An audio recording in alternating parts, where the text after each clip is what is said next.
Salut, c'est Trado, je suis content de vous retrouver pour la mise à jour de l'analyse technique du CAC 40. Avant de commencer, je fais ici écho à un message qui m'a été envoyé il y a quelque temps par Stéphane qui voudrait que j'initie une sorte de dynamique positive pour des backtesteurs.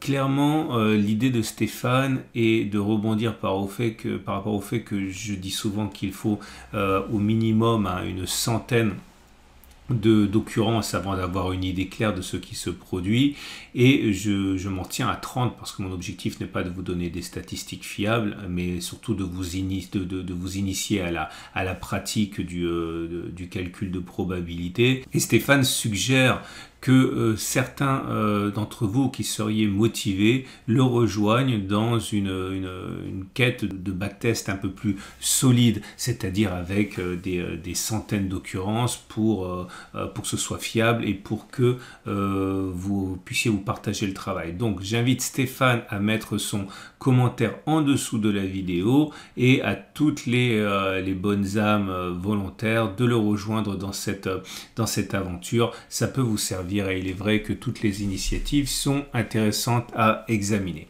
Alors, on passe au CAC 40. Comme on peut le voir, la résistance intermédiaire des 70, 65, 71, 04 n'a pas tenu. C'est pour ça que je l'appelais intermédiaire, parce que je voyais bien que les probabilités qu'elle résiste étaient plus faibles que les autres résistances. Et c'est pour ça également, vous le voyez, petit aparté, que lorsque une zone de résistance est bafouée une fois à la hausse, une fois à la baisse, j'ai tendance à l'enlever parce que je lui accorde moins d'importance. Donc ça, c'est chose faite. Vous remarquez également que conformément à ce qu'on avait dit dans la vidéo d'hier, le gap ici n'a pas tenu. Il n'a pas tenu notamment parce qu'il n'a pas été défendu. Et il n'a pas été défendu entre autres parce que l'objectif avait déjà été réalisé. Je vous invite à regarder la vidéo d'hier. Par contre, ce qui est intéressant, c'est que on a ouvert un nouveau gap ici dont la nature est évidemment cruciale. S'il s'agit d'un gap de continuation, la technique est de prendre la distance parcourue avant le gap, de reporter par-delà le gap. L'avantage, c'est que vous avez un excellent ratio gain-risque. Imaginez plutôt s'il s'agit bien d'un gap de continuation, le ratio gain-risque que vous avez, on y reviendra un petit peu plus tard. Par contre, je crains à titre personnel qu'il ne s'agisse d'un gap commun. Gap commun, ça veut dire destiné à être rebouché rapidement, destiné également à annoncer la formation d'un canal de latéralisation. Comme il y en a eu un, regardez ici, gap qui a été créé, qui a été rebouché dès la séance suivante, et je vous rappelle que s'il s'agit bien d'un gap commun, comme je le suppose, ça annoncerait une consolidation et une reprise finalement de la latéralisation comme ça. Ah, je précise, latéralisation, je crois que ça n'existe pas comme mot, c'est une sorte de jargon d'athéiste et qui n'existe pas dans le dictionnaire. Enfin, vous le savez sans doute si vous avez vérifié. Bref, je le dis quand même. Et attention donc au comblement de ce gap, surtout s'il devait, mais ce n'est qu'un scénario de travail, ce n'est pas un scénario de trade, s'agir par la suite d'une étoile du matin. Ok, c'est-à-dire bougie verte, bougie rouge derrière, sans chevauchement des corps, ça pourrait donner le coup de départ pour une consolidation baissière, d'autant que, comme vous pouvez le voir, le niveau sur lequel nous aurions calé serait celui des 61,8% de Fibonacci. Ok, donc moi je m'attendais à ce que ce soit les 50% de Fibonacci qui éventuellement provoquent la pause dans le rebond technique. Peut-être que c'est 61,8, c'est souvent au maximum 61,8. Si on clôture au-dessus, il y a plus de chances pour qu'on aille retracer complètement plutôt qu'on assiste à un retracement important. Regardez le chandelier japonais, donc puisqu'on y est, alors je l'ai dit, c'est un chandelier qui est plutôt négatif et beaucoup plus négatif que ne le laisse présager le 0,22% de hausse, puisque comme vous pouvez le voir, on termine plutôt dans le tiers baissier avec une longue mèche haute. Ça veut dire que les plus hauts n'ont pas été tenus tout simplement. Et quand on regarde les bougies Aiki-Nashi qui disaient qu'on avait plus de chances de continuer de monter qu'à baisser, et bien ça s'est vérifié aujourd'hui parce que bon, ça fait quand même plus 0,22. Donc là pareil, la bougie du jour incite à considérer qu'on n'a pas fait les plus hauts. Okay, mais quand il y a un hiatus entre les chandeliers japonais et les chandeliers Aiki-Nashi, eh bien c'est déjà moins bien que lorsqu'il y a consensus. Et là, Aiki-Nashi dit c'est encore très haussier. Le chandelier japonais traditionnel dit attention, ça ne l'est pas tant que ça. On m'a demandé également pourquoi je parlais plus du three line break. Je parle plus du three line break comme je ne parle plus de plein de choses. Pour une raison très très simple, c'est qu'il y a tellement de choses à dire que je préfère me concentrer sur les événements que sur les non-événements. Donc, surtout pour pas vous noyer dans les informations, ça sert à rien. Mais là, ça fait maintenant depuis le 24 janvier qu'on n'a pas de nouveau plus bas. Donc, ça veut dire clairement que il y a rien à dire. Il y a toujours une pression baissière au niveau du trend line break. Je vous rappelle qu'il y a un tutoriel pour comprendre comment fonctionne cet outil très intéressant que le trend line break. C'est sur la Trado Academy, il y a un lien en dessous de la vidéo. Donc voilà pourquoi j'en parle pas, comme je ne parle pas de tous les... je ne parle d'aucun non-événement, je ne parle que de ce qu'il y a de neuf en fait.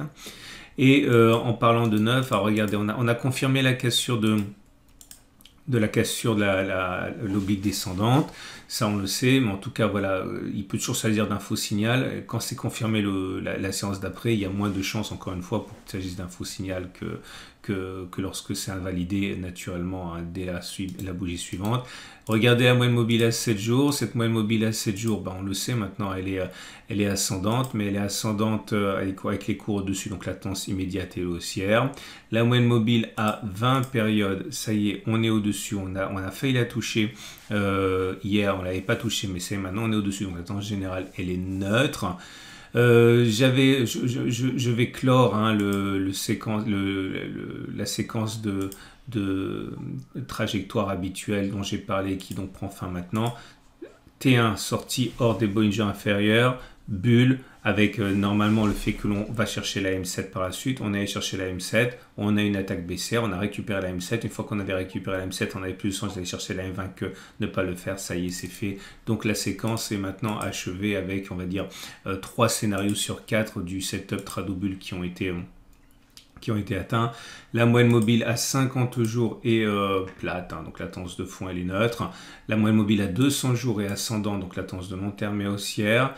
Les PRT Bands que j'aime beaucoup, que vous retrouvez en exclusivité sur la plateforme PRT, est toujours en situation de tendance baissière, donc ça attention.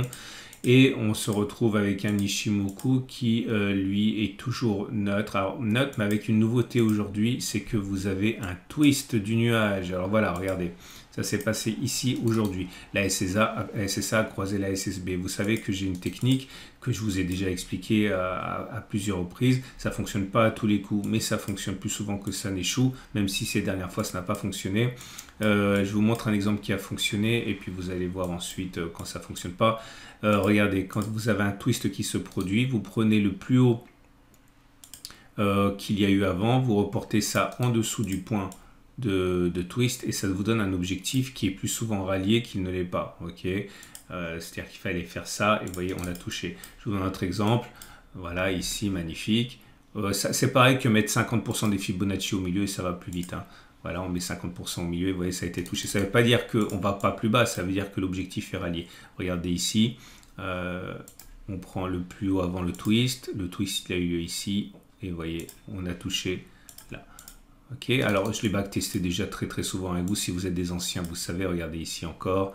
Ok, bon bref, je l'ai déjà backtesté, je ne vais pas trop m'apesantir là-dessus, mais en tout cas, ce qui est sûr, c'est que là, on a eu un twist. Alors, la situation technique est telle que j'y accorde une importance moyenne, mais on ne peut pas faire comme si ça n'existait pas. Donc, si je prends le plus haut, que je prends la hauteur du twist, que je mets 50% au milieu, ça voudrait dire aller chercher mon fameux point que je visais lors de mon trade baissier qui est là. Ok, backtestez ça, et vous allez voir que ça fonctionne plus souvent que ça n'échoue. Et en tout cas, surtout l'avantage, c'est que le ratio gain-risque, il est bon, parce que vous voyez bien que, j'en parlais tout à l'heure pour les trades du jour.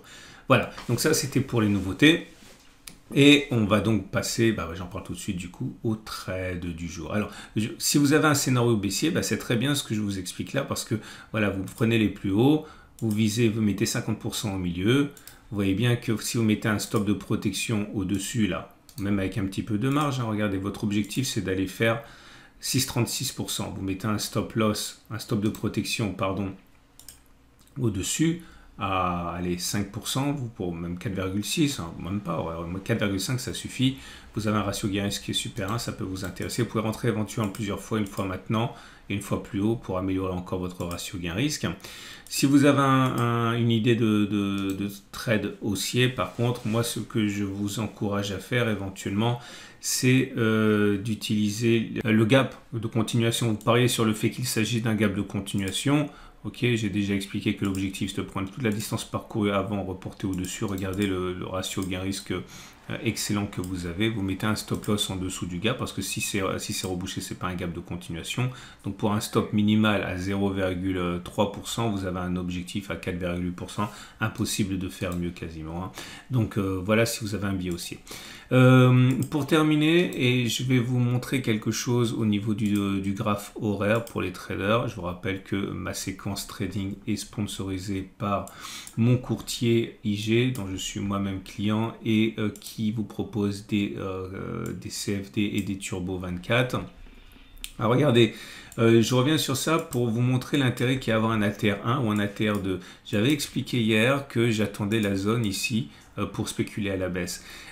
Si vous avez mis un stop de protection ATR1, vous avez sauté. Okay, mais par contre, si vous avez mis un stop de protection à ATR2, vous êtes toujours dedans. C'est-à-dire, je vous montre, hein, au moment où on a touché la zone qui nous intéresse, c'est-à-dire ici à 7110, 7110 ou 7105, voilà. À 7105, l'ATR, il était ici à 36. Donc vous prenez la valeur de l'entrée en short, alors 7105, vous ajoutez 2 ATR, 2 x 36, ça vous donne un stop de protection à 7177.